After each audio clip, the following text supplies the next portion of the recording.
Yes, Kenya. Tamu sana, yes. It's very clear William Ruto and his allies are a very angry lot over Raila's successful Kamkunji rally and the planned Raila's Jacaranda rally on Sunday. A very close William Ruto ally has sent a very strong warning to Uhuru Kenyatta. And from the remarks, it's very clear that it's William Ruto talking through the ally. In this video, as usual, I want us to have a look at the short video, after which, as usual, we'll dissect it to see the games being played behind the scenes. But before doing that, let me bring it to your attention that one of our fans here selling a piece of land reached out to me through my WhatsApp number and had this to say. You are seeing the piece of land there, quarter-acre residential plot in Ololua, near Ngong Town, Kajiado, at Kenya shillings 6.5 million or near offer. Situated 2 kilometers from Tarmac at stage 46 on Ngong to Matasia Road. Red soil with electricity and water. Thanks. And then you are seeing he has also sent his phone number 0722-736-146. If interested in the land, contact Sikuku. The name is Sikuku on 0722-736146. Yes. Let's now jump to our analysis. Yes. One day to Raila's Kamkunji rally, William Ruto and his allies were in Kirinyaga, where we saw Rigathi Gachagua pleading with William Ruto to allow him deal with Raila Odinga. And also during that event, William Ruto and his allies threatened to expose those funding Raila Odinga. And they went further to insinuate that the meeting took place in Mombasa, where some money was raised to fund Raila's countrywide political tours. And they threatened to expose those funding Raila Odinga.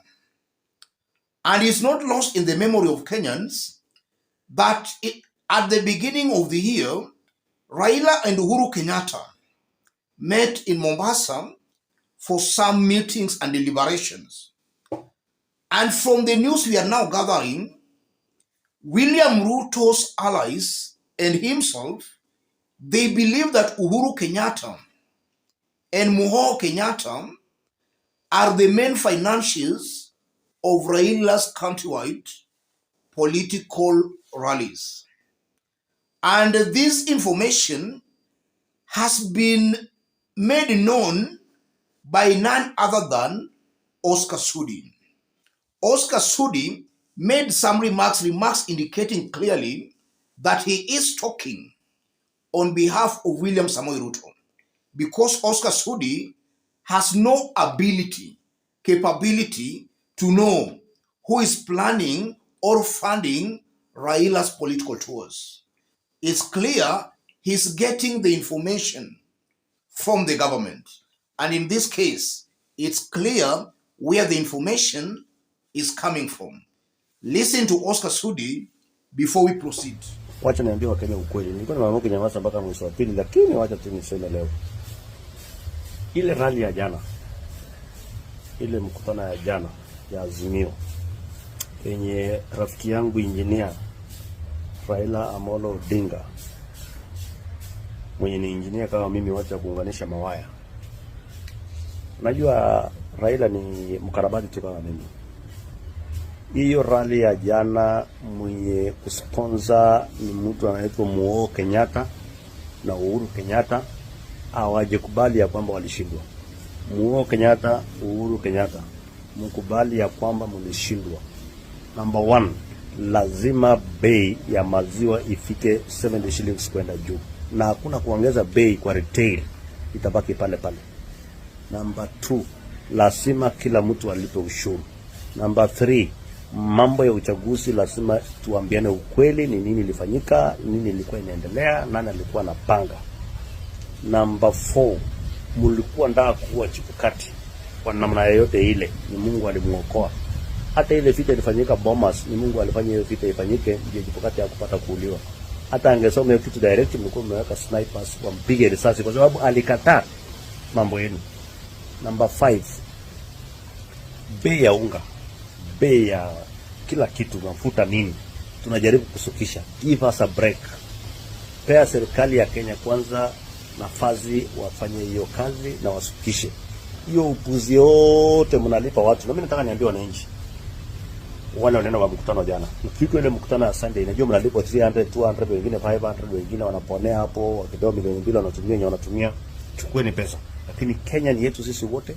We must reduce our prices, we must work hard, na tujue hao mabwenyenye lazima wakae nyumbani, na lazima mlipe ushuru.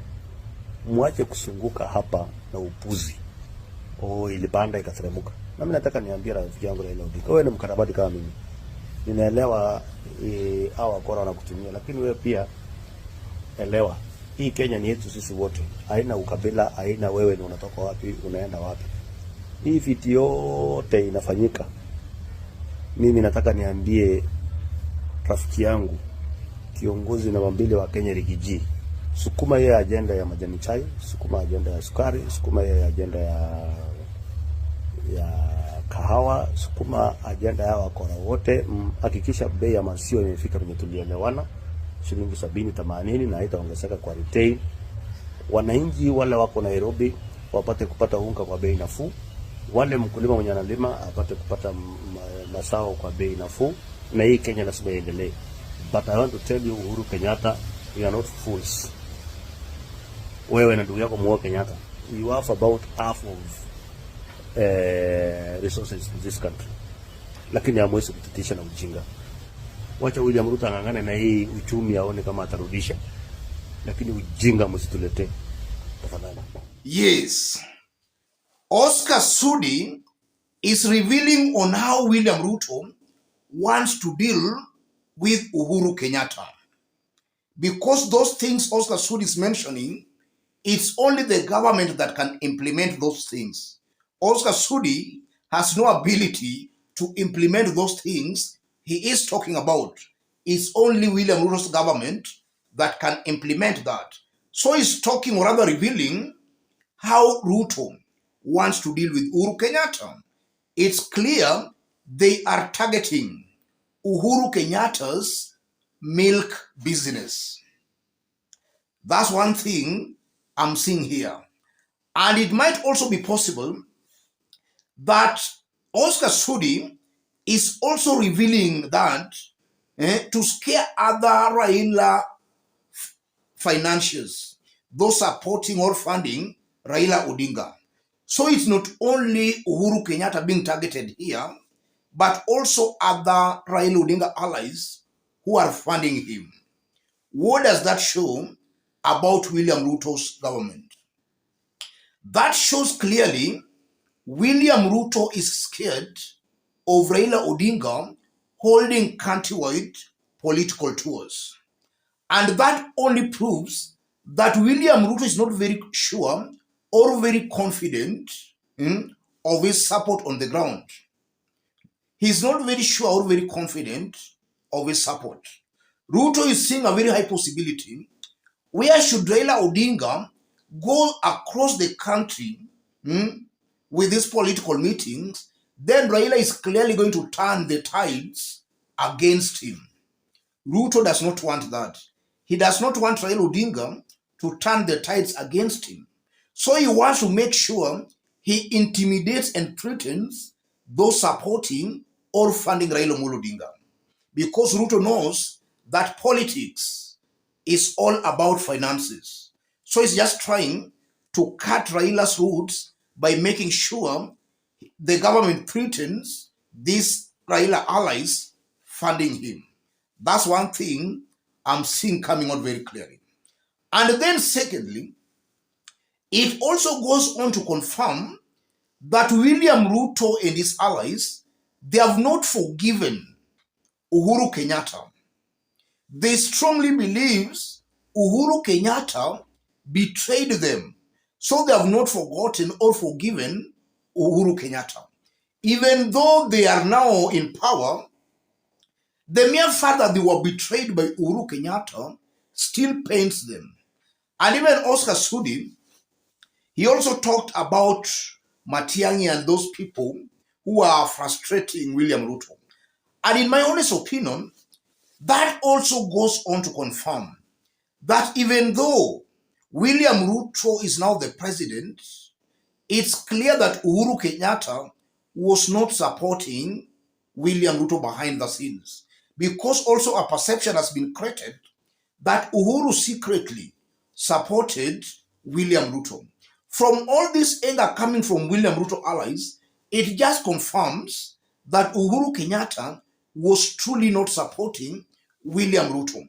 What happened, ladies and gentlemen, in the August election, only time will actually expose what actually took place. But from where I see it, I might be right or I might be wrong. I'm seeing a very high possibility where the Western countries, the superpowers, actually want Uhuru Kenyatta not to interfere with IEBC. Uhuru Kenyatta was to act blind in what was going on at IEBC. I tend to believe that's something that also might have happened because it's coming out clearly Uhuru was not supporting William Ruto. I tend to believe the Western countries might have threatened Uhuru Kenyatta not to interfere with IEBC.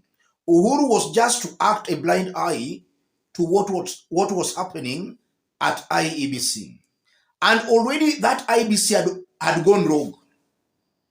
So it can also be attributed to Uhuru Kenyatta's human weaknesses, but it was not deliberate for Uhuru to support a William Ruto's presidency. I might be right, I might be wrong. But one thing that I'm very sure, Uhuru Kenyatta was actually behind Raila Amolo Odinga, and he is still behind Raila Amolo Odinga. And that's why we are seeing all this anger from William Ruto and his allies. Because even regarding Gachagua in Kirinyaga about 2 days ago, he also took the opportunity to seriously attack Uhuru Kenyatta. And even revealed on how Uhuru's government through Kinoti even planned to kidnap the likes of Dennis Itumbi and even planning to kill Chebukati. So I'm seeing a team that have not forgiven Uhuru Kenyatta.